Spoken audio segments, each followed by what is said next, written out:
Hey folks, Mark Levin here. Now, before we dive in today's episode, I want to talk about something truly valuable, protecting your financial future with gold. It's called diversification. Now, for that, I only trust Advantage Gold. They're the real deal with 5-star service and a sterling reputation. So give them a call today. Call Advantage Gold at 800-900-8000. Tell them Mark Levin sent you. Trust me, you'll thank yourself in the future. Now let's get to the show. Results may vary. Consult with your financial professional. He's here. He's here. Now, broadcasting from the underground command post, deep in the bowels of a hidden bunker, somewhere under the brick and steel of a nondescript building, we've once again made contact with our leader, Mark Levin.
Hello, America. Mark Levin here. Our number, 877-381-3811, 877-381-3811. Why are the Democrats defending Fauci? The 6-foot rule, Mr. Producer? He doesn't even know why there was a 6-foot rule. That's what he testified today. I mean, I can remember all the floors, stand here, stand there, social distancing. We coined the phrase socialist distancing, and that's what it turned out to be. He denied everything he had anything to do with. But we'll get to that a little later. Hunter Biden's trial has begun in Wilmington, Delaware. I'm surprised they didn't move it to Rehoboth, Mr. Producer. Or move it to the Lincoln Room at the White House so they could actually have a slam dunk jury. But nonetheless, this is a slam dunk case. And yes, people who lie on federal forms under penalty of perjury are prosecuted. I heard a prosecutor, good guy, say that he never brought cases like that. Well, I'm sorry to hear that. I'm sorry to hear that. You sign a tax form, a gun form, all these forms the government wants you to sign. And if somebody signs it and they're lying under penalty of perjury, you don't charge them? People get charged for a hell of a lot less than that. I also like the moral equivalence again. We had the moral equivalence that the life-loving democracy, the Jewish state in Israel, is akin to the monstrous, bloodthirsty butchers of Hamas. Now we have Donald Trump, convicted felon. They violated his due process rights, his equal protection rights, and everything in between. But now Hunter Biden's on trial in Wilmington, Delaware. And this judge in a federal court is not going to deny him his due process rights. He knows exactly what he's charged with. Exactly. The jury instructions will be clear when the time comes. Everything will be copacetic like a real republic with a real court system. They're not the same. Not even close. And this is what I want to talk about briefly here. I've been spending every day and every evening on radio, on TV, on the internet, explaining why there must be an effort made to try and bring this case to the U.S. Supreme Court. Whether it takes it or not, we don't know. If we take it there and they say no, so be it. And the whole nation will have to live with the consequences of that. But I've rejected the position many of the television lawyers who said, really, there's no way to do it. It might happen, but it might not happen. It's a difficult battle. You know, it's an uphill fight. I've never heard of anything like this. Yes, it's tough. It may not work. But I know it won't work 100% if you don't try. You need to give the Supreme Court the opportunity. It can't act on its own. Particularly when you consider, as I explained over the weekend, and I want to put a fine point on it here, that what's happened in this case in New York, before it's forgotten, and we move on to the next issue, but I forget nothing, is the greatest assault on our Constitution, the greatest assault on our Union since South Carolina was the first state to secede. New York is the new South Carolina. New York is the home of the new Confederacy. Same party. I'm not talking about slavery and race. I'm talking about the war on the Constitution. You see, the Civil War was a war about slavery. It was a war about the Union, and it was a war over the Constitution. It was a war between the Republican Party and the Democrat Party, as it is today. And it's a war over the Constitution. All the talk, and on Fox the talk was correct, all the talk by the former federal prosecutors, by the defense lawyers, by the legal this and the legal that, fill in the blank, most of them were right. And you can go down a whole list of due process violations. And you can see the anguish, you can hear the passion here and there. People saying, I've never seen anything like this. In my 35 years, it's my year as a prosecutor, federal prosecutor, it's my years as a DA and a judge, my years as a defense lawyer, my years as a professor. They're correct. But then they throw their hands in the air, and that's the end of it. Well, that's where I pick it up. That's where I pick it up. Because I have battled these bastards for 40 years. That is the hard left and their tactics in the courtrooms.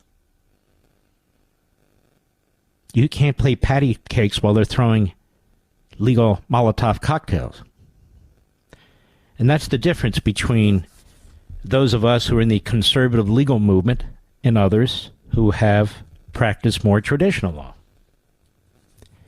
We have fought these people before. We know who they are. We've gone up and down the federal court system, up and down the various state court systems. And so there is the lane with the appellate courts in New York, but that's not satisfactory because the damage has already been done to the entire system. The federal constitutional system, the federal election system, reverse federalism, where a state seizes the authority of the federal government. Even worse, they seize the authority of the federal government to deny due process rights and equal protection under the Fifth Amendment, projected onto the states through the 14th Amendment. That is a federal matter. A serious, grave, immediate federal matter. The father of the Constitution, James Madison, in the 1830s, as he could see the storm clouds forming for a possible war between states, he wrote about this extensively in a letter to Edward Everett, who, by the way, was the man who gave the speech at Gettysburg that went on for over 2 hours before Lincoln gave his speech. It was 56 words long.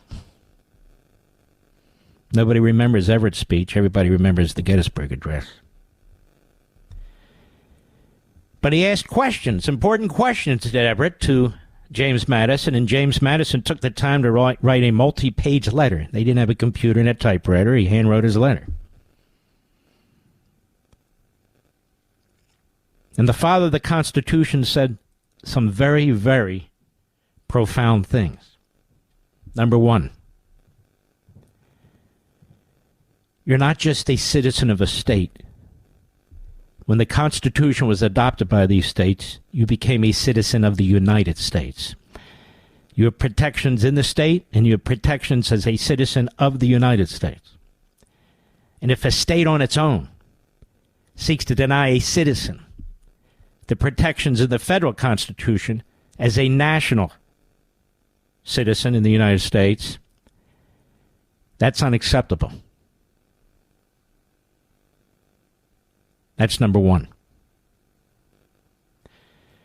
Number two, states began nullifying federal law. We're talking about the southern states, the slave states in particular. They said, we have every right to do this. The Constitution doesn't say we can't, and so we will. James Madison said no. Remember, he was from Virginia. He said, no, that's not right. Once you join this constitutional compact, unless you didn't mean it, you're part of the United States. And so you have state sovereignty, areas traditionally that belong to the state. And then we've created this new federal government that also has sovereignty over certain areas. And the Constitution does its best to determine what's what, even though it's not perfect. But you don't have the power to nullify a federal law because your state disagrees with it. Now, you have the power to bring a lawsuit in the federal courts. And by the way, often the states win when they do. When you have a conflict of laws or constitutional conflicts or a conflict of interpretation, of course. But you don't have a right just to unilaterally nullify the law. We no longer have a United States, and you will have succeeded as a state or multiple states in destroying the compact that you committed yourselves to.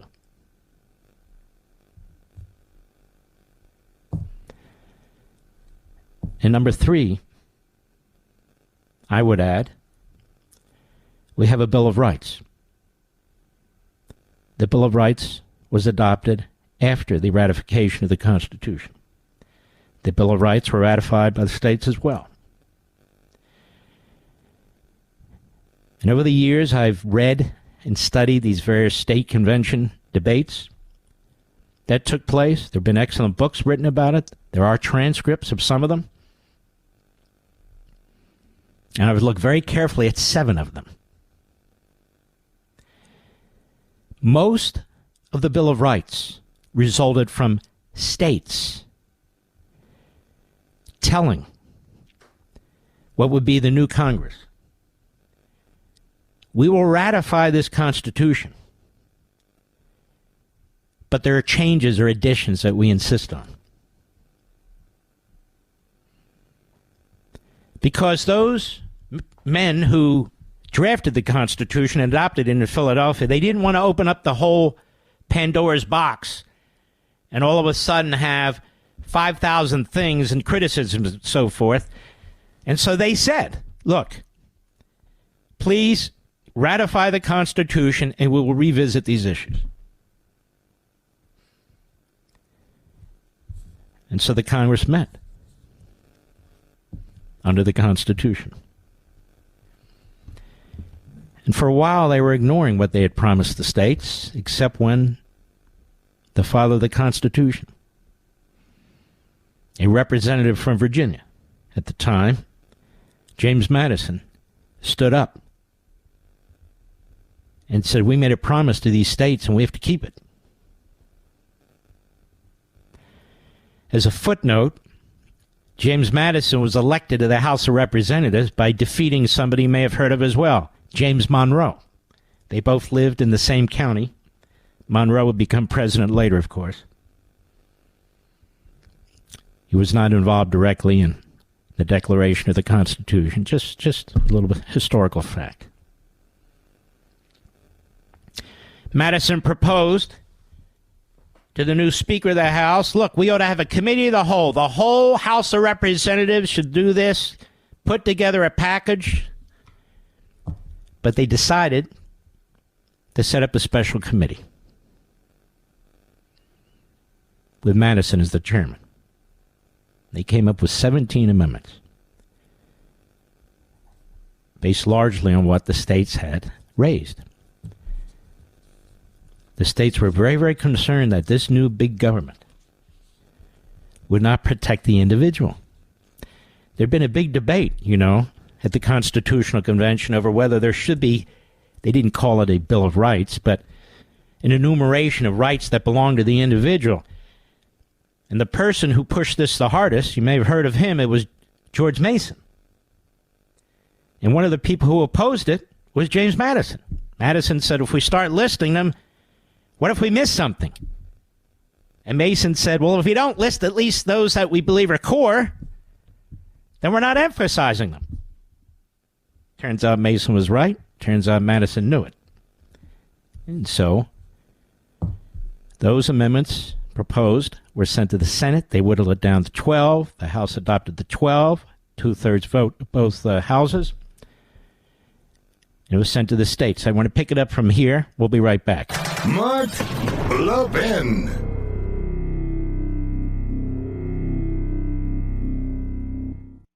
Folks, China, Russia, Iran, they're all on the move. Right here in the U.S., you've got inflation, you have open borders, and, of course, an election year. Oh, and we just crossed over $34 trillion in debt with no signs of slowing down. It's time to wake up, folks. There's a lot at risk, possibly even your retirement account. The time to protect yourself is before a crisis, not after. Advantage Gold, the gold and silver company I recommend to help Americans. Well, they'll help you prepare now for times just like these. Call them at 800-900-8000 today. Get their free 2024 gold and silver kit. Plus, tell them I sent you, and they'll give you a special Mark Levin discount worth up to $1,300 if you qualify. Call Advantage Gold today. Here's the number, 800-900-8000. Plus, see if you qualify to get your special discount worth up to $1,300 today, 800-900-8000. Performance may vary. Past performance is not necessarily indicative of future results. You should always consult your financial and tax professional.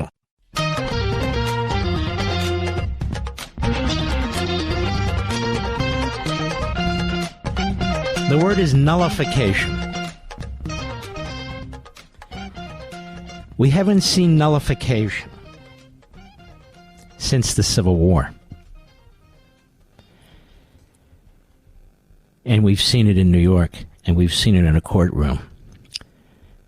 And this is the nullification of basic, that is core American principles. In fact, principles of Western civilization, due process, equal protection, to go back to the Magna Carta in 1215. Turned on their head. The same party. They've been attacking the Constitution, the 1619 Project, attacking the Constitution as an illegitimate document put in place by the white man. I've addressed all these things before.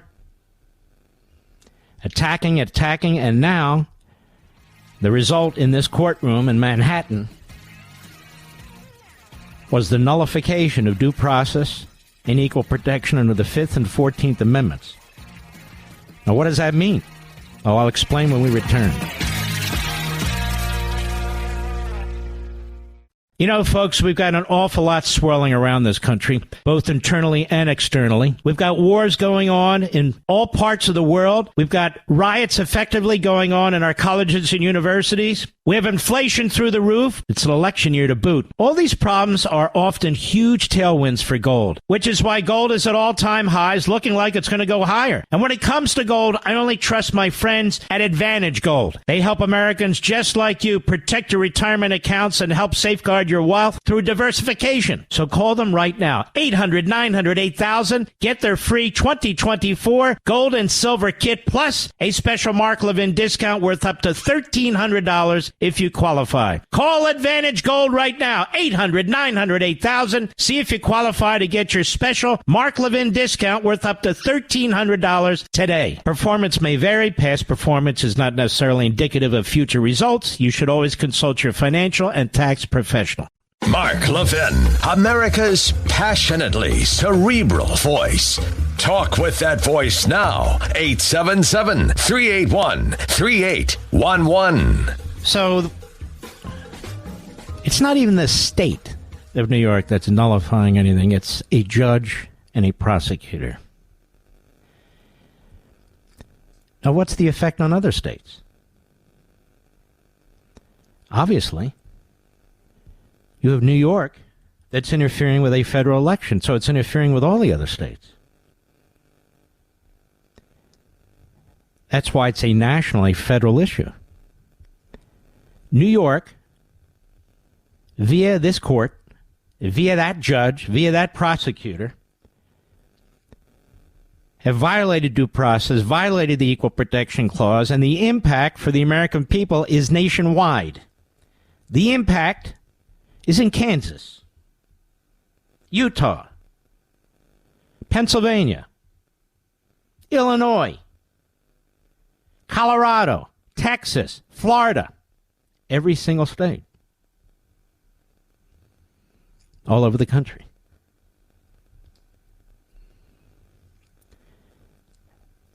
That's why it can't remain simply a New York issue with their lumbering appellate process and the first level of appeal. You have the same kind of Democrats, the ultimate appeal, maybe, maybe not. The problem is we have an election right now. And now you have Democrat members of the House and Senate, Democrat members of the media demanding right now that Donald Trump should be put in prison. Now imagine that. That won't affect the campaign, will it? On bogus charges that violate the federal due process and equal protection clauses. Now, I want to say this to the Supreme Court justices. You can't duck this forever. There'll be an election in 2028. And when there's an election in 2028, there won't be an incumbent. There won't be an incumbent. Either Trump or Biden wins. Now, it's possible one can pass while they're in office, but let's stipulate no. And so what'll happen then? I guess some local DA, you understand there's 2,500 district attorneys and thousands more assistant district attorneys. There's 50 attorneys general. There are thousands of state judges. If the case in New York stands, of course, then this will be done again and again and again, particularly in blue states, but potentially anywhere. So it could be done in 2028. What's the problem? We now have a precedent that's set. We have a precedent. You don't require intent. You don't require any kind of specificity with respect to the actual crime. You don't require the following of rules of evidence, even in a state. You don't require jury instructions. Jury instructions that are both ethical and legal. And we can go down the list, and I'm not going to do it again.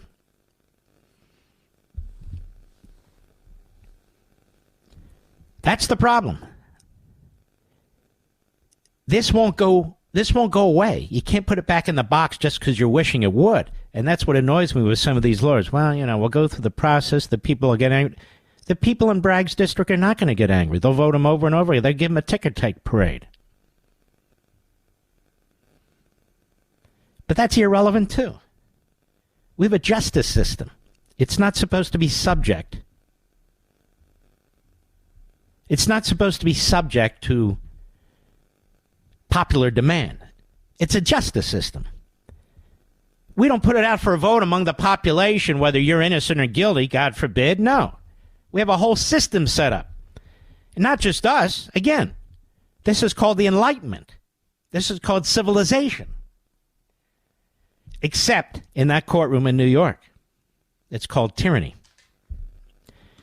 So you have nullification of due process and equal protection. You have reverse federalism, where a prosecutor and a judge seize the authority of the federal government for their own courtroom, and then, in doing so, eviscerated due process and equal protection. If that's not a case ripe for the Supreme Court in the middle of a federal election, I don't know what the hell is. I don't know why we need a Supreme Court. And so, as you know here, and as you know on TV, I've been leading the charge that there needs to be a path made to the Supreme Court through various constitutional methodologies that I'm not going to bore you with. I've talked about it before. Common law writ. It could be a writ of prohibition, a writ of mandamus, a writ of habeas corpus. But now there's another way. You ready for this, Mr. Producer? And it comes from a man who I admire, who has argued many cases and successfully in front of the U.S. Supreme Court. He's well into his 80s. And I've been working with him now, today. And the plan is he's going to write a piece that we'll put out, I will put out, that he's writing. And it's this. President Trump has this ability, under the law, under the Constitution, to file for a common law writ, one of the writs I mentioned, to give the court the opportunity to take up this matter. Again, I have no idea if the court will or won't. And if they don't, the damage will be done.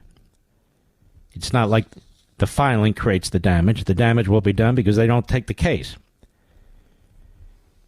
But there's something called original jurisdiction. Stick with me. You won't hear this anywhere else. There's something called original jurisdiction. And that would include when a state or states sue another state in matters of significant consequence that involve potentially, and in this case, in reality, the Constitution of the United States. Now, what does that mean? That means if Republican attorneys general, 2, 3, 4, 5, you could actually have one, but the numbers matter, sue the state of New York for, among other things, interfering in a federal election to the detriment of the election process, to the detriment of the citizens of their states. And you can see how you can develop this. That they asked the Supreme Court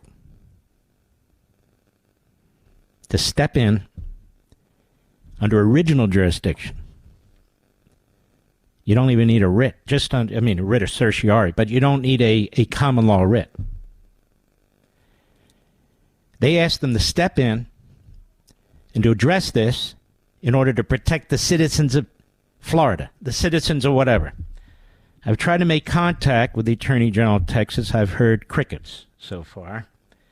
I'm working through a few other states to just convey this information. I'm hoping just by my speaking in this microphone, the conga line of columnists and articles and broadcasters will pick it up a little bit. It'll get back to these various public officials.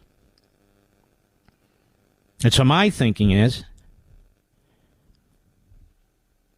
President Trump seeks his writ, his common law writ. that I've discussed at some length here and written about online and so forth and discussed on Fox and Blaze. But certain states pursue an original jurisdiction case with the Supreme Court in order to defend the equal protection rights of their citizens from the acts of a single judge and prosecutor under the color of New York state law,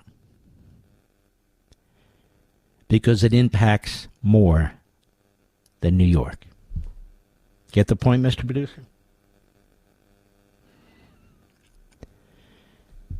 I raised that in the usual response. It could be tough. I don't know if it'll work. We're well aware that this is unusual.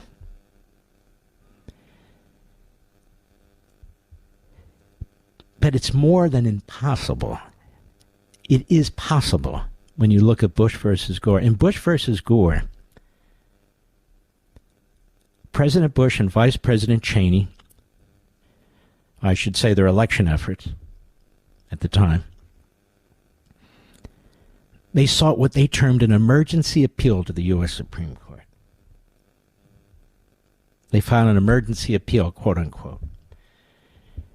And they asked the Supreme Court to stop the Florida State Supreme Court from allowing the vote counting to continue, because there was mass confusion about what the rules were now. Moreover, under Article 2, the state legislature writes the election laws. And the fact that the court keeps changing the election laws, there really are no more election laws in the state of Florida. That was a remarkably rare effort, because Bush versus Gore didn't have any precedent to point to. Furthermore, you're literally in the middle of a vote count in a state that will determine who the president of the United States is going to be. And so the question was for the Supreme Court to stay the Florida State Court's decision, stop the vote counting, rule against what the Florida State Court did, which would result in the Electoral College votes ultimately going to George W. Bush, as then would be President of the United States. Now, you talk about climbing a hill there, man. That's a hill. That's a hill. Bigger than this hill.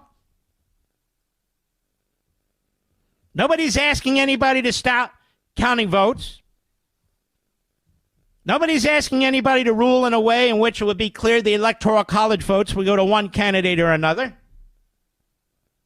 And what's this emergency appeal stuff to the Supreme Court? Well, the Supreme Court took the case, as you know. And they issued and accepted as a writ of certiorari, meaning based on some constitutional or statutory challenge. So that's how they treated it. Never been done before. And ultimately the court cobbled together a 7-vote majority and said, hey, look, because you have so many different ways of voting in these counties, and the counties are counting it differently, in one county the hanging chads, in another county this, you have the disparate treatment, that is the unequal treatment of the voters.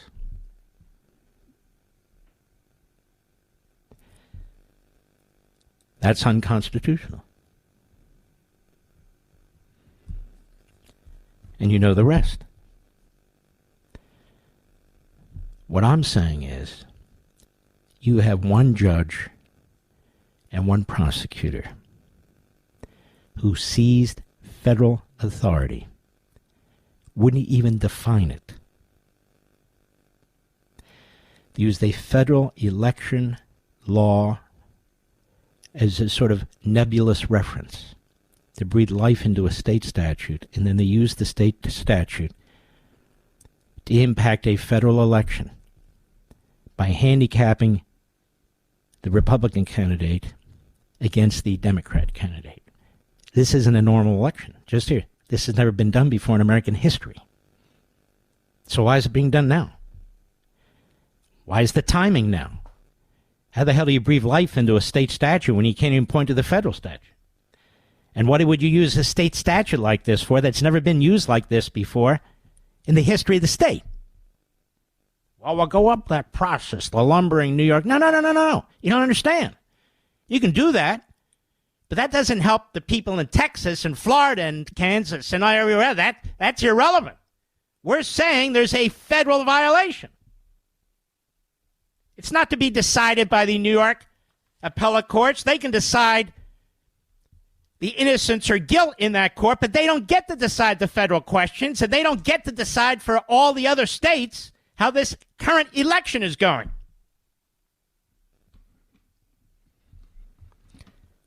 So President Trump, in my view, has a path to the step of the courthouse if they choose to embrace it. And now there's also an original jurisdiction issue when you have a dispute between states on a federal matter like this, or affects a federal matter like this. It's called original jurisdiction. And Nat Lewin, who is a fabulous lawyer, litigator, expert on Supreme Court jurisprudence, this is what he's looking at, and I'm looking at it with him. We'll be right back. Mark Levin.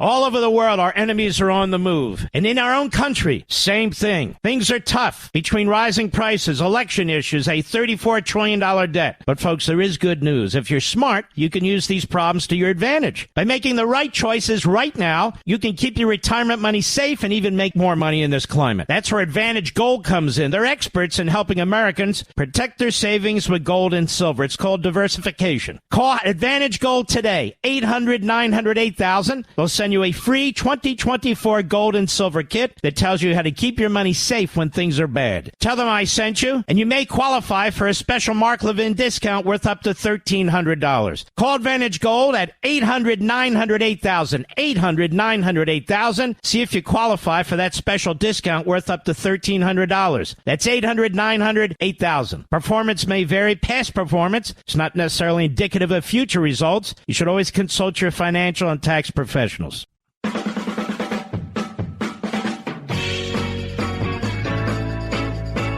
Wow, isn't this interesting, Mr. Producer? Alan Dershowitz now says there should be emergency appeal.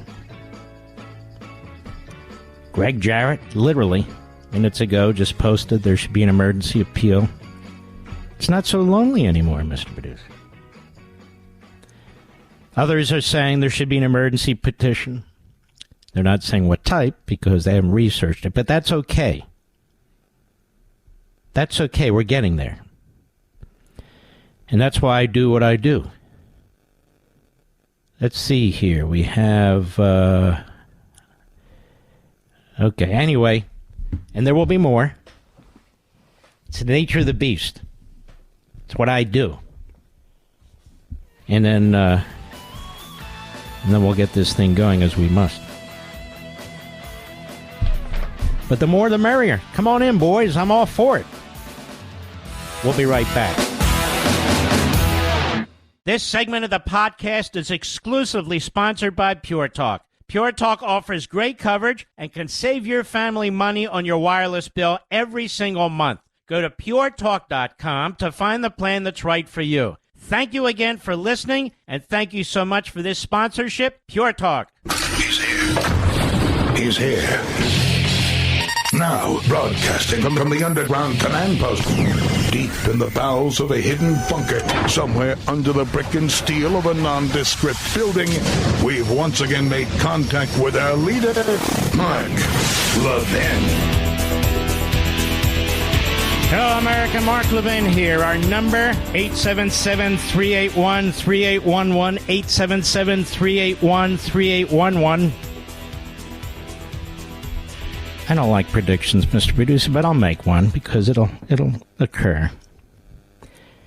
The conga line of legal analysts will begin to regurgitate, although not necessarily accurately, the need to at least try and get the case to the Supreme Court, whether the court will embrace the process or not. You want to bet me? You want to bet me, Mr. Producer? Oh, you watch. This is what I mean by backbenchers. We had friends over this weekend. They're dear friends. They live in Florida. We have a home in Florida and Virginia. We're in Virginia, and they stayed over, and we had a wonderful conversation with them. Vanessa and Charlie. Charlie's a retired colonel. Vanessa is a businesswoman. Just salt of the earth. Dear, dear friends. And they notice this. Now, look, I can't. Look at me. I don't do that. But I do get frustrated when people don't step up their game. Ladies and gentlemen, we're fighting for the country. We're losing our country. This isn't about look at me, positioning like all these guys do and all these networks. No. Did I not get on the radio last week, Mr. Producer, and say, why are all these people resisting what I'm explaining? I said that for several days. Why are they resisting this? It's not fail-safe. It is an uphill battle. It is difficult. It's rarely used. But these are exceptional circumstances. We've never seen anything like this in American history. If we agree, all of us, that this is destroying our judicial system, destroying our federalist system, destroying our Constitution, due process and equal protection, that we've never seen anything like this before, regardless of what our practices and experiences have been as lawyers. I told you, millions and millions of you, why are they fighting me? Why are they resisting this? Why are they ignoring this? Well, guess what? They're not anymore. So what do? I don't know.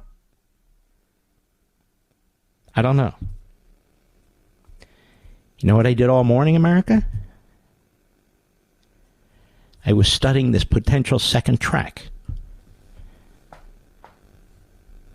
The Constitution, Supreme Court precedent. Then I try and put it in plain English. Because what good is it going to do if I don't put it in plain English? I want you folks to know what's going on and what possibilities exist, win, lose, or draw. The good, the bad, and the ugly. That's what I did all morning. I don't take anybody else's ideas. Or, if somebody has a really good idea, I tell you who they are, and we embrace it. It's not a competition. We're all on the same side, the side of liberty. I've told you before, I'm a little different here. I'm mission-oriented. Mission-oriented. That's it. I'm not looking for appearances on TV, ever. I've got my own shows. I don't need them.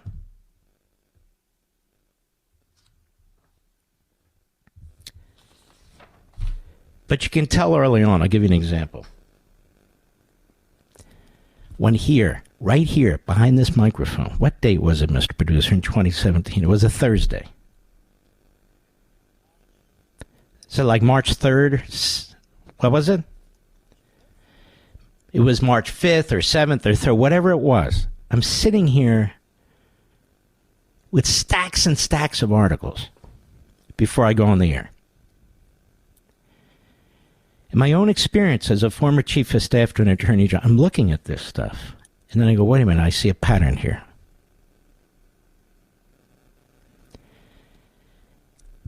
And then I start to put these articles about FISA, about Russia, about Trump, about wiretapping in chronological order. I said to myself, holy S. You remember this day, Mr. Producer. I said, they're spying on Trump.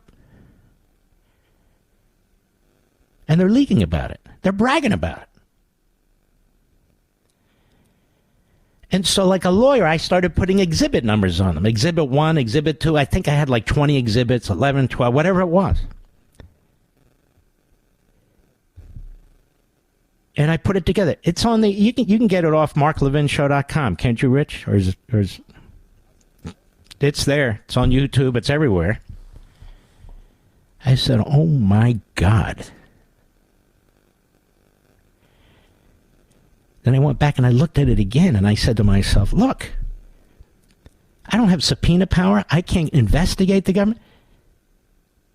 But the government is telling the media what it's doing. It's telling the media. So either the New York Times, the Washington Post, we had Politico, we had McClatchy, we had this, that, and the other. I'm going, holy crap. The headline in the New York Times was wiretapping. I didn't make it up. That's what it said. Wiretapped. And I read it to you on the air. Our buddy Joel Pollack at Breitbart ran a story on it, added his own perspective to it. President Trump saw it. We had done that Thursday. Breitbart, I think, was Friday. Trump saw it, mentioned it on Saturday. I went on Fox. The first show I went on was Fox and Friends Sunday. And Pete Hegseth. They must have given me a half hour. Don't you think it was, Rich? Something like that? And I was going through it. Same thing. Exhibit 1, Exhibit 2, Exhibit 3. Boom, boom, boom, boom, boom. Then Hannity had me on, I think, Monday night. Same thing. I went through it. Boom, boom, boom, boom, boom. Then the media unleashed holy hell. I said, what are you attacking me for? I'm reading your articles. Are they not accurate? Wiretapping. I didn't use that word. The New York Times did, but they took the headline out. They changed it. FISA violations. I said, I didn't concoct that. It's in this article. Look at McClatchy. It says it right here. Look at this. I said, the FBI is leaking. How do you know? Because I know where this comes from. The FBI. And the intelligence agencies. For about 10 days, I came under brutal attack, and I didn't care. But I can count on 2 fingers the people who joined with me and defended me. 2 fingers. 2 fingers. I remember President Trump called me that weekend. He said, holy hell. Is this true? I said, yes, sir. That's what they're saying. Said they wiretapped me. I said, well, that's the word the New York Times used. They surveilled you, or they were trying to. That's what the articles say. They abused FISA. Well, Mark was wrong. That's what the articles said. Not me. I repeated it. I just put it together. 2 people came to my defense. That's it. And then others ran with the story, like they invented it. Like they invented it. And I just kept moving along. That's what I do. I kept moving along. It's like the Supreme Court stuff now.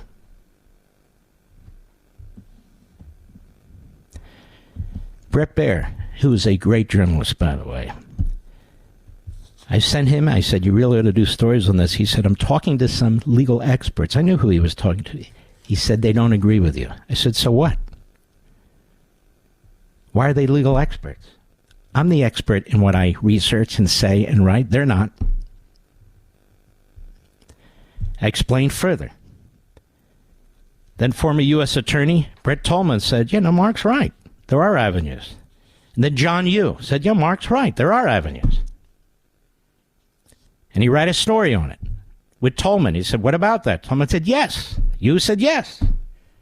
Well, Yoo has practiced before the U.S. Supreme Court. And Tolman has an enormous background. The first show he ever did was my show, Life, Liberty, and Levin, former U.S. attorney. But he's more than a former federal prosecutor. He's done more. And things start to fall in line. That's how it works. Now, if the process fails, then they'll say, it's Levin. It's not a matter of failing. It's a matter of whether the Supreme Court takes it up or not. There's no other way out. And I posted the other day, if somebody has a better idea, let's see it. They don't. We'll be right back. Mark Levin.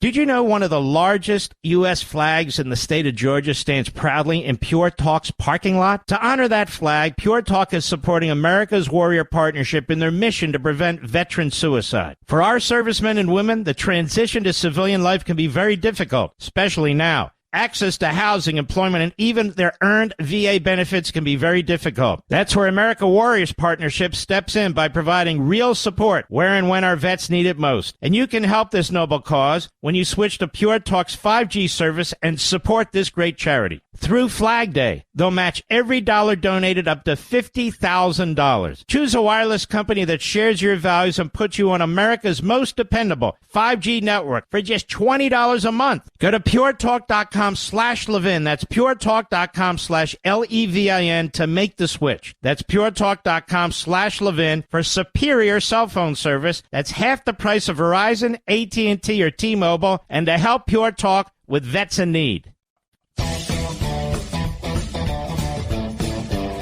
I want to welcome our buddy Senator Ted Cruz. Ted Cruz, how are you, my friend? Mark, I'm doing terrific. How are you doing? Let me look. I'm great, thank you. All right. Couple of questions, Ted. Let's keep the answers short, because I'm going to ask you some questions that require longer answers, all right? You were involved in Bush versus Gore, or no? I was. A lot of great lawyers were involved in that, weren't they? It was an incredible team. I think it's actually probably the best litigation team that's ever come together in any case. It was breathtaking. I was a baby lawyer. I got to carry their bags. So ultimately, there's a filing with the U.S. Supreme Court called an emergency appeal, correct? There is. Well, there's really no such thing as an emergency appeal, but the court took it as a writ of certiorari, correct? Yep. A lot of people said the court's not going to take this case. I mean, you're asking for relief. You're literally asking the Supreme Court to stop the vote count, to stop the Florida Supreme Court, and put an end to this. Remember all that? I remember it well. That's extraordinary relief, isn't it? It was. Did it ever happen before in American history? Not in any context remotely comparable. Okay. So we have a case now. We're in the middle of a campaign, time to be in the middle of a campaign, a completely phony case built on phony state law that requires the use of a federal law, a campaign law that is never defined, in which the Fifth and 14th Amendment due process and equal protection rights of the candidate are denied. In order to effect the presidential election, which is a national election, and every other state and every other citizen and voter of every other state in the lowest trial court in Manhattan, a judge and a prosecutor, creating a precedent that will allow it to happen again and again and again and again. Don't you think? Absolutely. So why the hell did I get so much resistance when I said we need to figure out a way to get this to the Supreme Court? If they choose not to take it, that's up to them. Yep. But we do have a couple of ways, original jurisdictions, if the state sue New York. Another way, a common law writ, not used often, extraordinary circumstance. Can you think of a more extraordinary circumstance than this? Look, it is extraordinary and it is unprecedented. I think it is the greatest assault on rule of law we've seen in modern times, and it is also the most egregious election interference our country's ever seen. So we can't predict in advance what any court will do, can we, Ted Cruz? We cannot. But we can predict this. If we do nothing, it'll do nothing, correct? Yep. Yep. So the court requires a petitioner, right? They do. And if you don't petition, well, they move on, don't they? They will not reach out and take it on their own. They will only respond to a litigant. You're coming in and out. You're coming in and out. They will not only respond to. Go ahead. They'll only respond to a litigant bringing it before them. The court doesn't reach out and take anything. It only responds to what's filed in front of it. Is it so frivolous if one state sues another to seek original jurisdiction on such incredibly important constitutional questions? Is it frivolous if a president of the United States, the former president who's a candidate, given what took place in that Manhattan courtroom, says, look, is there any way, well, we have these writs, you may want to try one of those. And he says, well, let's try it. Is that frivolous? Absolutely not. I will say I think the court would be pretty skeptical of one state suing another in this context. Well, what if five states sue another? I think the only avenue that would have a prayer of the court taking it would be if Trump tried to file an extraordinary writ. And I think there's a chance they would take it. I actually discussed this at great length. I spent about an hour going into these issues on today's podcast, Verdict with Ted Cruz. You've talked about this publicly, and I lay out, I go into, number one, why this trial was objectively lawless, and in particular, I broke down the jury instructions, which the jury instructions were the most one-sided, egregious instructions I have ever seen. The judge knows this will be reversed. I put the odds of this being reversed on appeal at 100.0%. But here's what this partisan judge is gambling. He's gambling that the appeal will take months or years, and it'll be after Election Day. This is not about law. This is about politics. The only way to change that is if the Trump team files an extraordinary writ. Now, I think it's probably more likely than not the court wouldn't take it, but I think it's not remotely frivolous, and I think they might take it. Is there an alternative? No. The alternative is appealing through the New York state courts, which, as you know, would take years, and then seeking certiorari, appealing to the U.S. Supreme Court. But what I mean is that in terms of the nation, in terms of the election, between now and they will have succeeded because the appeals in New York, if we're right, are really irrelevant to the election of the American people in the other states. Really, I mean, and not only that, you're conferring extraordinary power, sitting back and allowing one state's appellate system in a blue state to make a decision after the fact. Well, and I will say that the justice system in New York State is right now a global laughingstock. I'll confess, I wasn't surprised at the outcome, that it was a conviction, but I was disappointed. I held out hope that there would be just one juror out of 12, one that would say, hell no, this is a circus, I will not participate. And there weren't 12 angry men. There wasn't even one angry man. They were all willing to rubber stamp this ridiculous political persecution. No, that's right. And you know what? You know why I don't blame the jury, Ted Cruz? Because there shouldn't have been a jury. That's true. And I will say, even, I'll give a little more defense for the jury. Given the instructions the judge gave them, if they actually follow the instructions, it was almost impossible not to convict because, as you know, the claims are false bookkeeping, but that's a misdemeanor. The statute of limitations had expired. And in order to get the case to go forward, they had to allege the false bookkeeping was in furtherance of another crime. And what the judge said, bizarrely, is the jury didn't have to decide what that other crime was. All right, I got to take a hard break. We'll be right back with Ted Cruz. Did you know one of the largest U.S. flags in the state of Georgia stands proudly in Pure Talk's parking lot? To honor that flag, Pure Talk is supporting America's Warrior Partnership in their mission to prevent veteran suicide. For our servicemen and women, the transition to civilian life can be very difficult, especially now. Access to housing, employment, and even their earned VA benefits can be very difficult. That's where America Warriors Partnership steps in by providing real support where and when our vets need it most. And you can help this noble cause when you switch to Pure Talk's 5G service and support this great charity. Through Flag Day, they'll match every dollar donated up to $50,000. Choose a wireless company that shares your values and puts you on America's most dependable 5G network for just $20 a month. Go to puretalk.com/Levin. That's puretalk.com/LEVIN to make the switch. That's puretalk.com/Levin for superior cell phone service. That's half the price of Verizon, AT&T, or T-Mobile, and to help Pure Talk with vets in need. Mark Levin, The thunder on the right. Call in now, 877-381-3811. We're here with Senator Ted Cruz. Senator Ted Cruz, tell us how your campaign's going, because I see something very interesting. I see media rallying to Larry Hogan, who, you don't need to comment on this, who put out kind of a knucklehead statement on this case, and so is at odds with a number of conservatives, especially those in Maryland. And yet, I don't hear this media talking about your campaign, which is neck and neck. They're pouring tens of millions of dollars trying to defeat you. And I mean, I asked my fellow conservatives, which race is more important, Maryland or Texas? I'm quite serious about this. Don't you find that weird? Well, look, the media is all in with the left wing of the Democrat Party. And Chuck Schumer's been very explicit.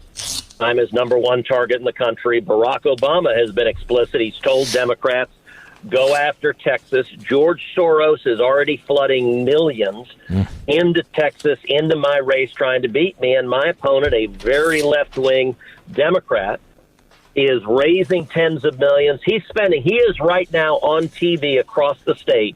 He's spending millions on TV. You know how much TV I have? Zero.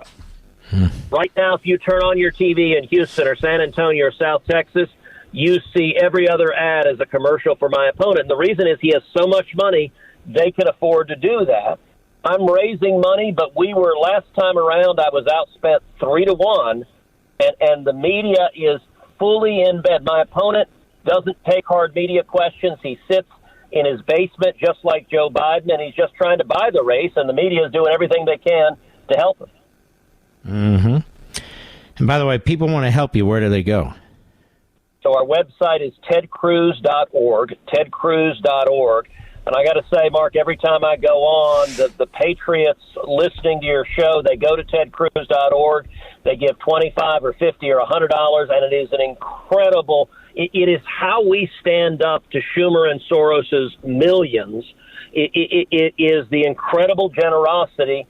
And I'll tell you what is hugely impactful is people that go to tedcruz.org and they sign up for a recurring monthly contribution. We call that our Liberty Circle. And the value of it is in a campaign, if you know what revenue is coming next month, you can allocate it. You can allocate the resources to fight back. The Democrats are going to spend between $100 and $150 million trying to beat me this cycle.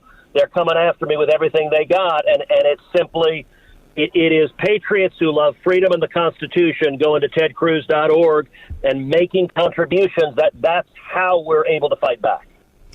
I know, but it just amazes me, and you don't need to get involved in this, that obviously for my listeners and for constitutional conservatives all over the country, the race in Texas is far more important than the race in Maryland. I'm not saying we give up on Maryland. But you have a Mitt Romney effectively running in Maryland, and you have a solid conservative running in Texas. And I see all the attention is paid on the Mitt Romney type in Maryland and almost none on you. It's very frustrating to, I think, millions and millions of listeners of this program. Now, you were involved. It's an issue I don't really know what's going on out there much, and that's to my detriment and my fault. Vitro, IVF. Yeah. What's the big issue there? You've been working on this. So I have. In vitro fertilization. I can't even pronounce it. It's the process millions of parents have used to become parents, and it's the technology that enables them, parents who are struggling with infertility but desperately want to be a mom or dad. It is medical technology that enables them to do so. Right now today, this is an amazing statistic, Mark. Over 2% of the births in America every year come from IVF. And so it has been an avenue for life. There are over 8 million babies that have been born through IVF. And what the Democrats are doing is they're trying very, very hard to scare parents and to scare prospective parents and to convince them the big bad Republicans are trying to take away IVF. And they're doing this because they don't want to defend their extreme position on abortion, so they want to shift it instead to IVF, which is incredibly popular because it is so helpful to parents that want to bring a child into the world. And so what I've done if you look at the issue, the Democrats' threat that it's going to be taken away is a bogus threat. In the Senate, literally all 100 senators support IVF. I do not know a single senator who does not support IVF. And so what I did is I went to Katie Britt, senator from Alabama, and I said, listen, why don't you and I come together and write clear, simple legislation that protects IVF, that puts an ironclad protection into federal law so that parents don't have to be afraid, they don't have to be confused. And part of the reason it's so relevant is the Democrats are intending to spend millions and millions of dollars scaring people and telling people IVF is in jeopardy. And so I want to make clear, if we all agree it should be protected, let's stand together and let's protect it. Mm-hmm. I love the way they say also that they just want to codify Roe. They don't want to codify Roe. They want to codify, something that is so extreme, so radical, that the vast majority of Americans would oppose it. They want a national abortion law where parents are not informed about minors getting abortions, where all state regulations are eliminated, and on and on and on, right? I mean, they're not even in the realm of Roe v. Wade. That's how extreme they are. You're exactly right. The Democrats' position on abortion is radical and extreme. Every single Senate Democrat, and also Colin Allred, who is my Democrat opponent, they have all voted for federal legislation that would strike down every single reasonable restriction in the country on abortion. It would just remove all of them. So it removes parental consent, it removes parental notification, and it legalizes abortion literally up until the moment of birth. In the 39th and 40th week of pregnancy, that is objectively, that is a radical and extreme position. And you mentioned a very small percentage of Americans support it. It's actually about 9% of Americans. That means 91% of Americans, they look at that and say, hey, that's too far. I don't support that. Amazingly, Mark, if you look just at Americans who consider themselves pro-choice, a majority of pro-choice Americans don't support unlimited abortion on demand up till the moment of birth. That is the position of every Democrat. And so they recognize, wait a second, our substantive position is really unpopular because it's so extreme. So let's not talk about it. Let's talk instead about IVF, which is really popular with the American people, and let's wrongly suggest the Republicans want to take it away. And the other thing they talk about is contraception, which, again, is a completely made-up issue. Contraception is legal and protected in every state of the union. It will be forever. There is not a single senator that wants to take it away. And, in fact, I've long been a vocal proponent of making it easier for women to access birth control. Well, I would take it away from Chuck Schumer. I'll be perfectly honest with you. Anyway. You know what? We're safe on that front. I would say he has a natural protection in that regard. He does. You're not kidding. Ted Cruz, we love you here on the Mark Levin Show. God bless you, my friend. And we will post Thank that you, Mark. site. God bless. You take care of yourself. TedCruz.org. TedCruz.org. Thank you, Mark. You got it. We'll post that on our site, America. Oh, yeah. Isn't he great, by the way? He is a great senator, constitutional lawyer.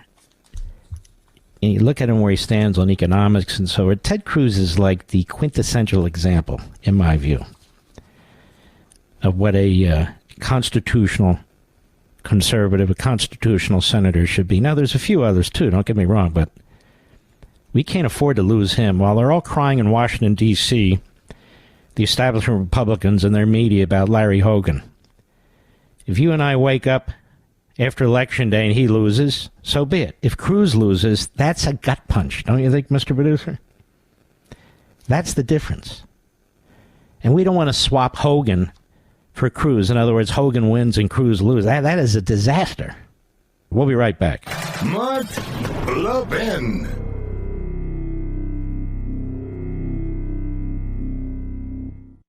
Did you know one of the largest U.S. flags in the state of Georgia stands proudly in Pure Talk's parking lot? To honor that flag, Pure Talk is supporting America's Warrior Partnership in their mission to prevent veteran suicide. For our servicemen and women, the transition to civilian life can be very difficult, especially now. Access to housing, employment, and even their earned VA benefits can be very difficult. That's where America Warriors Partnership steps in by providing real support where and when our vets need it most. And you can help this noble cause when you switch to Pure Talk's 5G service and support this great charity. Through Flag Day, they'll match every dollar donated up to $50,000. Choose a wireless company that shares your values and puts you on America's most dependable 5G network for just $20 a month. Go to puretalk.com/Levin. That's puretalk.com/LEVIN to make the switch. That's puretalk.com/Levin for superior cell phone service. That's half the price of Verizon, AT&T, or T-Mobile, and to help Pure Talk with vets in need. George Stephanopoulos is a Democrat Party hitman. I still don't understand why Republicans go on the show. I don't get these Democrats to come on any of my shows. So why do the Republicans do? I don't understand this. Do they think they're going to get a fair break? Well, Mark, we got to go to the people. But you're not going to the people who watch the show. You're being set up by the person who runs the show. I have never seen George Stephanopoulos do a straight interview. You know why, Mr. Producer? I don't watch him. But that said, I get the clips. ABC's This Week? Oh, man, I remember when I used to watch that show with David Brinkley. David Brinkley was fantastic. And you had George Will and you had Sam Donaldson. Now, Sam Donaldson was annoying a lot, but entertaining. George Will, at least back then, was solid. But Brinkley ran the show. Here you have George Stephanopoulos. You replace David Brinkley with George Stephanopoulos? I think that is sort of the snapshot of what's wrong with the media today. So here's Will Scharf. We've had him here. We've had him on my Fox show. Really good guy, good lawyer. I know he's running for Attorney General of Missouri, and he's President Trump's lawyer. And just listen to this. Cut 6, go. Of course, the Attorney General in Manhattan has nothing to do with the Department of Justice. Finally, what do you expect from the sentencing process? Okay, stop. What kind of hit and run was that? I can guarantee if the shoe were on the other foot, and it were Bill Barr as the Attorney General, and the former number 3 left the Department of Justice for some unknown reason to help a Republican Attorney General in, let's say, in Utah, to go after Joe Biden's finances, and then that same person moved into let's say, the district attorney's office in Salt Lake City, and then they're involved in bringing a slew of frivolous cases. I don't think George Stephanopoulos would say, of course, the Attorney General of Manhattan has nothing to do with the Department of Justice. These are the same people who hid just keep in mind, the Hunter Biden laptop, that went with Russia collusion. Go ahead. I vehemently disagree that the district attorney in New York was not politically motivated here, and I vehemently disagree that President Biden and his political allies aren't up to their necks in this prosecution. I think the fact there's that no Biden evidence of that, sir. There's no. I'm not going to let you continue to say that. There's just zero evidence. Of course, let me help you, Georgie. When a president of the United States makes public pronouncements about the opposition being a dictator, wanting to put people in prison, when he makes comments about him wanting to destroy the Constitution, that he's a racist, all these comments, when he sends out the word about the Attorney General that he acts too much like a ponderous judge and not enough like a prosecutor. You know, George, it's funny. You're sitting there, you're waiting for DNA tests and fingerprints. Where's the evidence? Where's the evidence? But when it comes to the attacks on Donald Trump, where was the evidence there? Where was the evidence in the Manhattan trial? You're a putz. You're a punk. Go ahead. Well, how about the fact that Matthew Colangelo was standing over Alvin Bragg's shoulder when he announced this verdict? I mean, Colangelo was the number 3 official in the Biden Department of Justice who suddenly disappears and shows up as an assistant district attorney right as Trump's case in New York starts to proceed. After you want to talk about political You want to talk about political coordination? This has nothing to do. This has nothing to do. No, it's not. This has nothing to do with President Biden. Do you want to answer the question about the sentencing process or not? All right, that's enough. That's enough.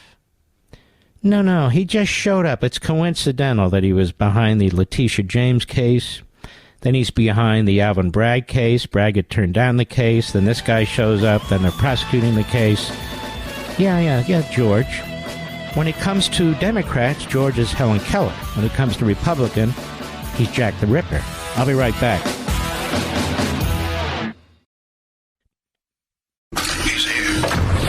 He's here. Now, broadcasting from the underground command post, deep in the bowels of a hidden bunker, somewhere under the brick and steel of a nondescript building, we've once again made contact with our leader, Mark Levin. Hello, America. You know, I'm a big UFC fan, as you well know. Look at all the patriots who are involved in UFC. From the fighters to the fans. I mean, it's fantastic. And President Trump went to that event in Newark, New Jersey, and the house came down. The applause was deafening. And that was just wonderful, wonderful to see, isn't it, Mr. Producer? Just wonderful. Our friend Sid, WABC, my brother, he went to the Israeli Day Parade, and of course the audience loved Sid because Sid is a patriot. He's a great guy. And Chuck Schumer's a schmuck. So Chuck Schumer's there at the Israeli Day Parade. I guess he got confused. Wasn't he supposed to be at the Islamist Day Parade, Mr. Producer, in Tehran? Yeah, that was a screw-up.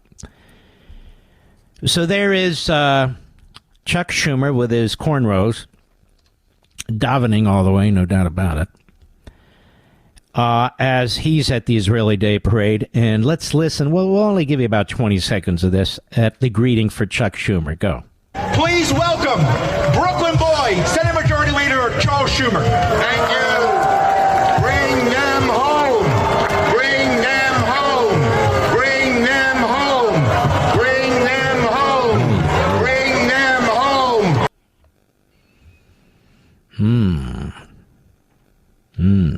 Boy, there are things I want to say, but I better not.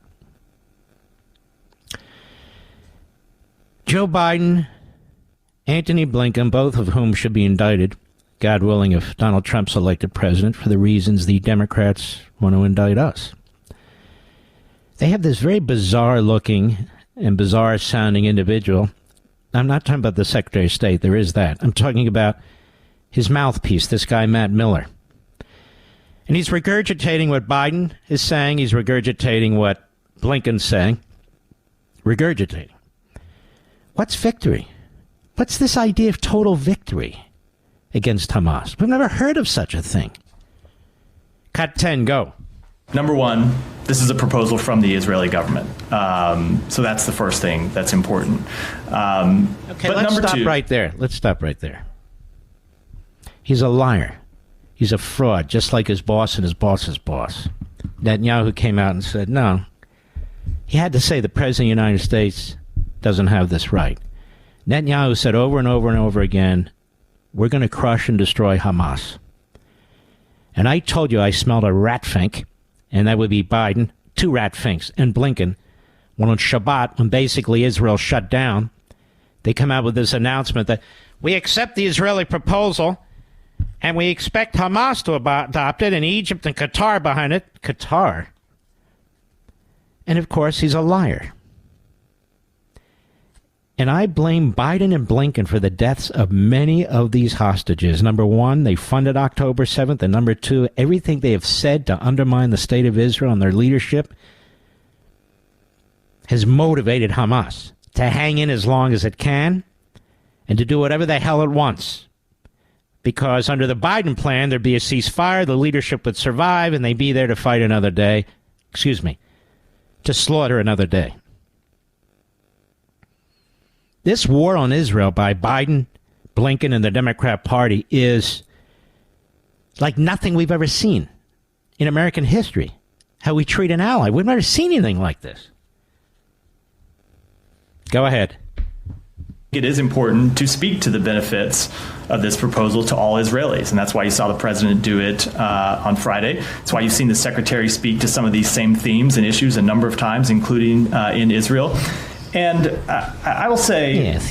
The point that the president made in his remarks on Friday, that you've seen the secretary say a few times, is that endless conflict in Gaza in pursuit of some idea of total victory is not going to make Israel safer. We agree with Israel that Hamas cannot run Gaza. We agree with Israel on Israel's right and Israel's obligation to pursue Hamas. That's enough. I don't need to hear stupid all day long here. No, and I'm not going to. But I want to read a response to this that I posted on my social media by David Milstein, who's my stepson. That's not why I'm posting it. I'm posting it because of what he wrote, which is the most concise rebuttal of this insanity that I've seen. He says, today the State Department spokesman repeated the same false and misguided comment. I will say the point that the president made in his remarks on Friday, that you've seen the secretary say a few times, you heard him just say this, is that endless conflict in Gaza in pursuit of some idea of total victory is not going to make Israel safer. This statement is incorrect and historically ignorant. In a few days, we will be commemorating the 80th anniversary of D-Day on June 6, 1944, when Allied forces launched Operation Overlord, the code name for the massive Allied invasion of Normandy, France, with more than 150,000 soldiers. This day is now known as the greatest amphibious landing in history, as part of accomplishing victory. Victory. Did I say victory over the Nazis? One of the main objectives of World War II, the same as Israel against Hamas and other Iranian-backed terrorists in Gaza. After close to 5 years of fighting the Nazis in Europe, General Dwight D. Eisenhower issued the order of the day on June 6, 1944, that said in part, quote, "The tide has turned. The free men of the world are marching together to victory. I have full confidence in your courage, devotion to duty, and skill in battle. We will accept nothing less than full victory." Almost a year after D-Day, General Eisenhower announced victory in Europe Day, VE Day, on May 8, 1945, in which he said in part, "For this victory, we join in offering our thanks to the providence which has guided and sustained us through the dark days of adversity. Our rejoicing is sobered and subdued by a supreme consciousness of the terrible price we have paid to rid the world of Hitler and his evil band. Let us not forget, my fellow Americans, the sorrow and the heartache which today abide in the homes of so many of our neighbors, neighbors whose most priceless possession has been rendered as a sacrifice to redeem our liberty. We can repay the debt which we owe to our God, to our dead, and to our children only by work, by ceaseless devotion to the responsibilities which lie ahead of us. If I could give you a single watchword for the coming months, that word is work, work, and more work. We must work to finish the war. Our victory is only half over. Much remains to be done. The victory won in the West must now be won in the East, for the triumph of spirit and of arms which we have won, and for its promise to peoples everywhere who join us in the love of freedom. It is fitting that we, as a nation, give thanks to Almighty God, who has strengthened us and given us the victory. I call upon the people of the United States, whatever their faith, to unite in offering joyful thanks to God for the victory we have won, and to pray that he will support us to the end of our present struggle and guide us into the way of peace. I also call upon my countrymen to dedicate this day of prayer to the memory of those who have given their lives to make possible our victory. I send also my personal appreciation of the superb leadership shown by you and your commanders and directing the valiant legions of our own country and of our allies to this historic victory. The Biden administration should follow the model of actual statesmen, such as Eisenhower, who helped lead the free world in defeating tyranny during World War II, forcing the Nazis to surrender on May 7, 1945. He writes, as the Allies were victorious in destroying the Nazis after years of fighting, America must fully support Israel for however long it takes to achieve the same legitimate and necessary objective against the modern-day Nazis and Hamas, and assist Israel in doing what Israel believes is necessary to restore security throughout Israel from Iran and its terror proxies. God Almighty, have we fallen from Dwight Eisenhower to Joe Biden? It's really sickening.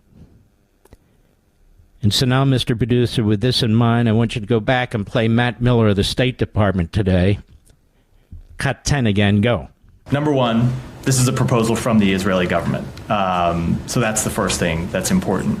But number two, I think it is important to speak to the benefits of this proposal to all Israelis. And that's why you saw the president do it on Friday. That's why you've seen the secretary. What we saw the president do on Friday was sabotage, was backstabbing. He's evil. He's diabolical. And I don't know what you're getting paid there, you creepy little spokes idiot. But history will remember you, too. Just following orders, I guess. Go ahead. Same themes and issues a number of times, including in Israel. And I will say the point that the president made in his remarks on Friday that you've seen the secretary say a few times is that endless conflict in Gaza in pursuit of some idea of total victory is not going to make Israel safer. Let's stop right there. You see the difference? I can't count how many times Eisenhower used the word victory and total victory. And I can't count how many times this administration has demanded that Israel surrender and that there's no such thing as a victory. This is our commander-in-chief. Now you know why we're losing our country both from abroad and from within. I'll be right back. Mark Levin.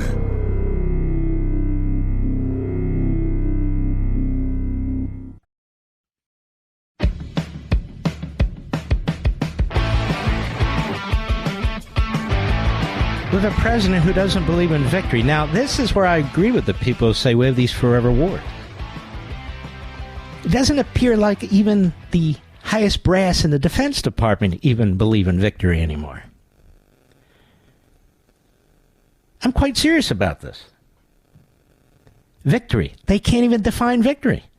And so now they project that on top of the Israelis. They know how to define victory. They want to destroy Hamas. They want to reverse the culture of mass murder mentality. And Joe Biden wants Hamas to survive. Another American president coming to their defense by trying to prevent the Israelis from putting an end to this once and for all. And to have these constant lies from Biden, Blinken, and this mashed potato brain over there at the state of confusion, going on about what does victory mean? What is victory? You would never, ever have heard that from Eisenhower or Truman or Franklin Roosevelt or John Kennedy. You'd never hear, well, what's victory? What do they mean? This is so elusive. What the hell is this? I'll tell you what it is. It's the Marxist Islamist mentality. You see what happened in Philadelphia over the weekend, Mr. Producer? Reality. An ugly reality. What happened? A Islamist group bumped into a gay group. A gay pride group. An Islamist group.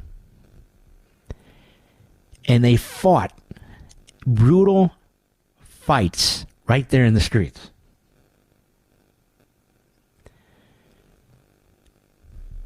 Have you noticed, ladies and gentlemen, there's more and more of this going on in this country? They can talk about January 6th all they want. 2020, all the riots through this summer, that's on them. The riots in Washington, D.C. that they want you to pretend never existed in 2020, that's on them. The Hitler Youth that have taken over our colleges and universities, that's on them. The weak on crime, Soros DAs and Soros judges, and the weak mayors and city councils, all the slaughters going on in our cities, at least in part, that's on them. But when you disunite America, this is what you get. This is what you get. When you keep turning people against each other for 1,000 different reasons. And that's what the Democrats need to do. And you see it in Biden when he talks in front of kids that work their asses off to go to Morgan State and so forth. Black men, young black men who are becoming professionals, and tell them they don't have a chance. You're trying to ignite an anger and a hatred in young people who have the whole world in front of them, who worked very, very hard. For all I know, they've been taking out loans, too. They've sacrificed greatly. There they are. So rather than inspire them, embrace them. Embrace the opportunities before them. Talk about what the country that's available to them. He attacks the country. And he attacks really the American people, regardless of color. This is who Joe Biden is. Joe Biden will use the law. Joe Biden will use the streets. Joe Biden will use race, anti-Semitism, whatever it takes. Whatever it takes. He's a dangerous, evil man, and he always was. The first day he set foot in the Senate as a racist segregationist, when you opposed integrating our public schools, that you opposed Brown versus Board of Education. Brown versus Board of Education reversed Plessy versus Ferguson of 1896. Separate but equal is equal. Brown said, no, not anymore. Today we have a new segregation from the new Confederates. It's called DEI. The 11th Circuit Court of Appeals today, I'm sure you haven't heard much about this, but I want to salute Right Scoop and our man Brian over there. There's some private company that's using DEI, thereby segregating its employment, its hiring practices, and the court said, no, this looks like a facial violation of discrimination. It's going on all over the country. Wherever Democrats are, wherever they have pressure and can threaten people and influence. Nullification, due process, equal protection, back to segregation, but segregation that they like. This is who they are. I'll be right back. You've heard of Lady Liberty? Well, this is Mr. Liberty, the Mark Levin Show. Call him now at 877-381-3811. By the way, Brett Tolman and John Yoo, there have been a few others have been very, very good on this issue of judicial review, trying to take the case to the Supreme Court. Again, it's a tough case. It's an uphill battle. Okay, I get that. That's why you litigate. That's why there's at least two sides. That's why we have sports. That's why we have all kinds of things. But we don't surrender. But they were early on, when I spoke to them on my program on Fox and so forth, they understood. And you hear Ted Cruz, he understands. He's one of the great Supreme Court litigators, too. So credit where credit is due. We'll be monitoring this as more lawyers come on board. I want to give them credit where credit is due. But Those three. There's another one that Ingram had on. I don't know his name, who clerked for Scalia and Thomas. Can you imagine having clerked for those two great justices? So he must be a pretty sharp dude. I'm sorry, I don't know his name, but I tip my hat to him as well. Anthony Fauci at a hearing today on this 6-foot social distance. You remember at the post office where they had those stickers on the floor and every federal, 6 feet, 6 feet. Remember the commercials, 6 feet? Even we said 6 feet. What about 7 feet? What about 5.5 feet? Where'd this come from? Just do it, damn it. Do it. Shut up. Go along. Showed you how quickly our boundaries between liberty and tyranny just collapsed. And Anthony Fauci has apparently a lot of memory loss about a lot of this stuff. Representative Joyce, Republican, Pennsylvania, cut 17, go. One of the controversial regulations of the pandemic was the 6-foot distancing rule. This rule became an important policy consideration in subsequent regulations.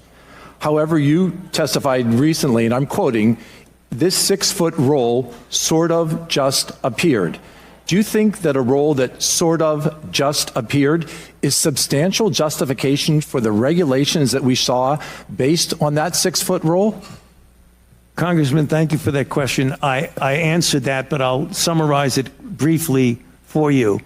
When saying it just appeared, it came from the CDC. Okay, you stated that earlier. What was your relationship with the CDC when you saw a regulation which was not based in the current science? Well, when I say was not based in science, I meant a prospective clinical trial to determine whether 6 foot was better than 3, was better than 10. But once we realized that the virus was not spread by droplets and was aerosolized, did you feel an indication to go back to the CDC and said, let's base this on science. Let's get rid of this 6-foot rule. This 6-foot rule crippled businesses. It allowed students to stay at home and not learn.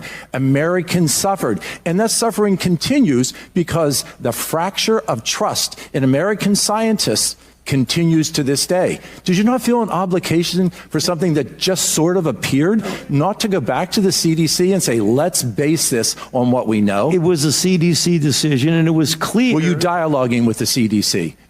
Excuse me? Were you in communication with the CDC? CDC was part of the coronavirus response team. Yeah. And you didn't feel an obligation to go to them and say, look, Americans aren't going to trust us. Yeah. We're providing them with misinformation. We have discussions at the White House about that. We did. But the CDC's decision and was their decision to make, and they made it. And you didn't feel an obligation as the lead scientist at the NIH to challenge that? I've challenged the CDC multiple times. Publicly on this regard? Excuse me? Publicly you challenged them on the 6-foot distancing rule? It is not appropriate to be publicly challenging a sister organ. Let's just stop here. One of the primary things we remember about the pandemic was the 6-foot rule. It was federalized. The 6-foot rule. I remember being in lines, Mr. Producer, don't you, where if you were closer than 6 feet, you'd get a look. Like, what are you doing? Get away from me. And Congressman Joyce is correct. The 6-foot rule was used as a basis for closing down our schools.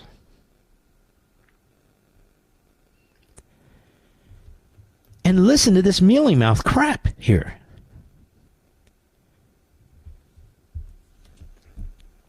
The 6-foot rule was based on nothing. Literally nothing. He says he raised objections. It was the CDC that did it. So this is where we get to the bureaucratic finger point. No, it wasn't. It was him. It was him. It was him. Is that not shocking? So the 6-foot rule had no science behind it whatsoever. The masks, it turns out, were of little to no benefit.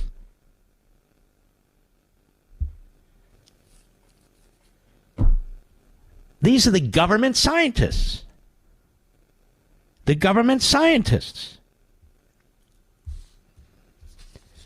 Now, what about the vaccine? Let me see if I can find the cut here, Mr. Producer. Let's see here. The vaccine. Did it work?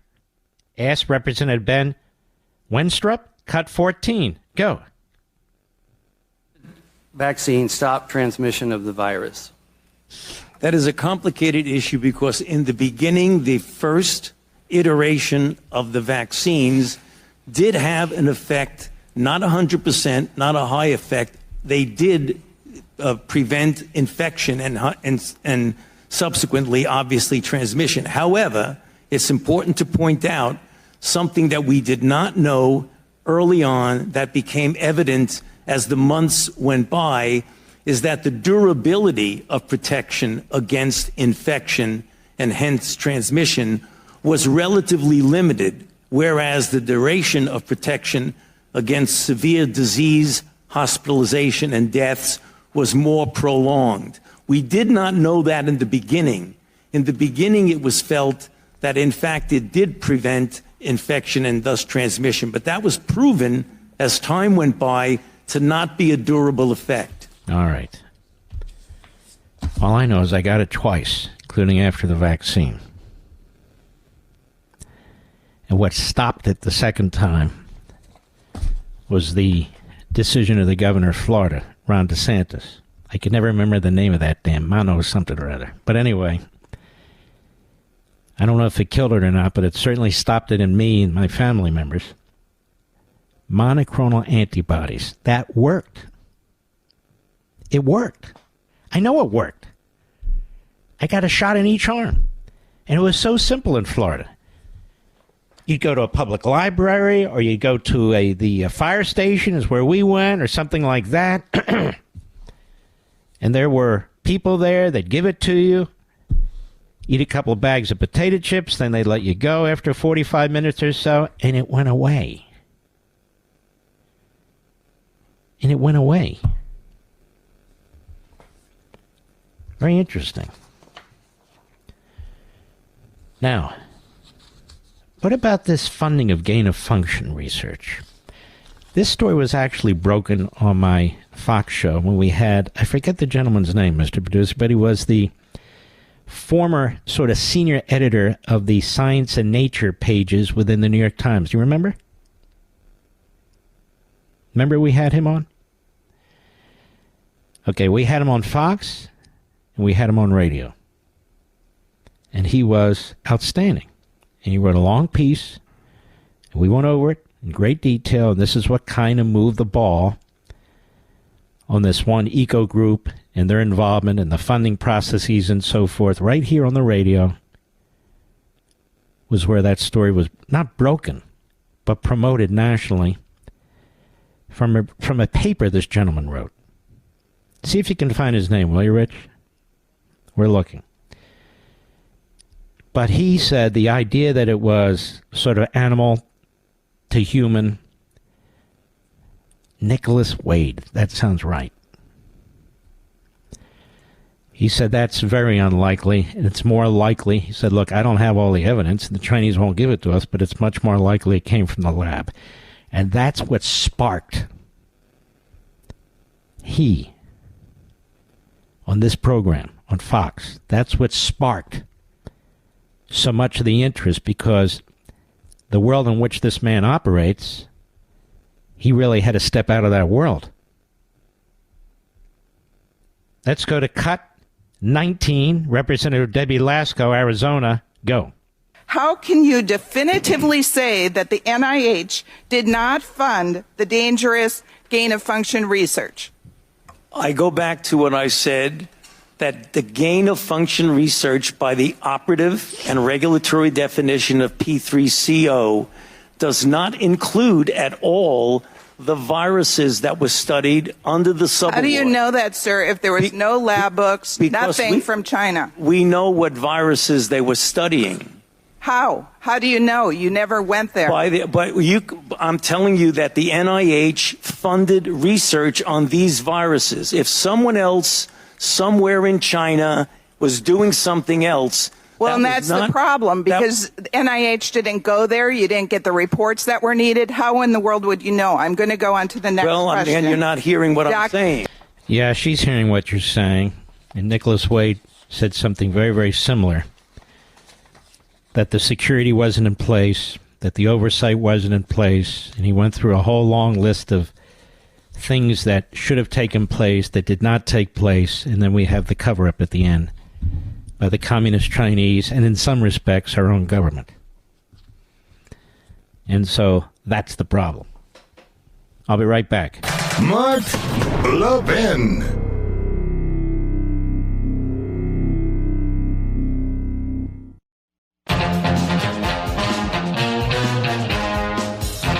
Let me show you how the new Confederacy, the Democrat Party, operates.